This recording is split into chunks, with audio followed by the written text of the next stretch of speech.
morning, I'm Thomas Deloison. Welcome to Silverstone, the home of British motorsport. We hope you will enjoy all the videos and all the content we've put for you on Facebook. You can like this and share with your friends.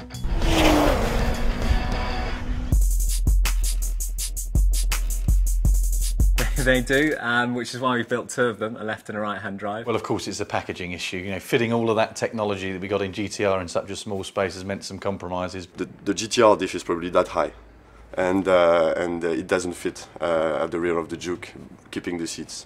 I don't think you'd want to sit in the back of one of these doing 150 miles an hour down the Autobahn.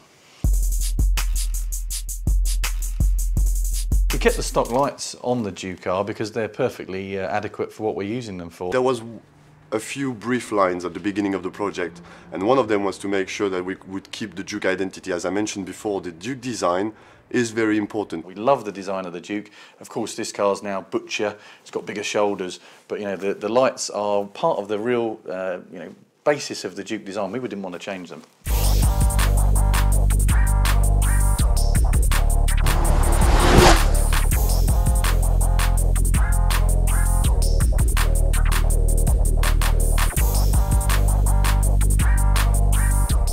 Well, Michael, the engine we've got in the Juke is exactly the same as the GTR. It's a V6 twin turbo, something that Nissan are quite famous for, their V6 engines. We've got V6 in the 370Z, we've got a V6 in the Murano, and the GTR is a V6 with twin turbos on. That's how we get 480 plus horsepower out of those cars.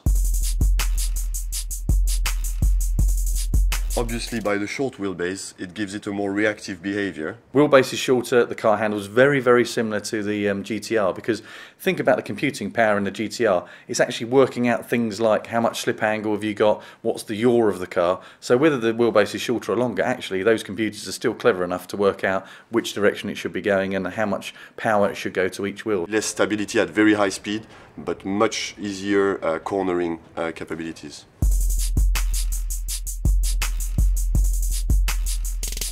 Well, that's actually the beauty of the GTR electronic system, which is the all-wheel drive. This system is so smart that it didn't require a lot of settings. We simply shortened the wheelbase, put the GTR electronic systems on it, and it simply understood it.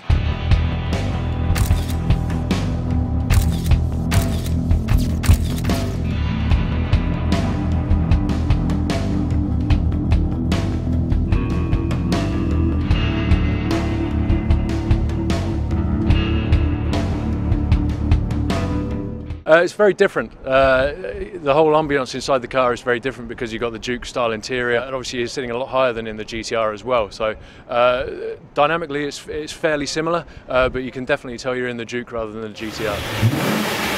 The two cars are two different concepts. GTR is a proper supercar, yeah? It's a car that can challenge the Porsche 911 Turbo on the Nürburgring. The Juke itself is a crossover. What we've done in the programme so far is we've done all the safety checks, all the ride and handling checks, and the focus of the next few weeks of the project will be to get those statistics. That's an interesting idea. The GTR and the Juke are clearly related. I called them father and son earlier, but will they ever be seen in the same film? I don't know, but I think you're going to see a lot of Juke R in some of our films, and I think you've seen a lot of GTR on the internet. Maybe we should ask the fans and see if they all think that's a good idea. For a married man, I shouldn't answer it, of course, but some of my single friends, I'm sure, are thinking about it. That's a brilliant question. I'm not sure my wife will agree to how I would like to answer that. Picking up chicks, definitely go for the Juke car, that's for sure.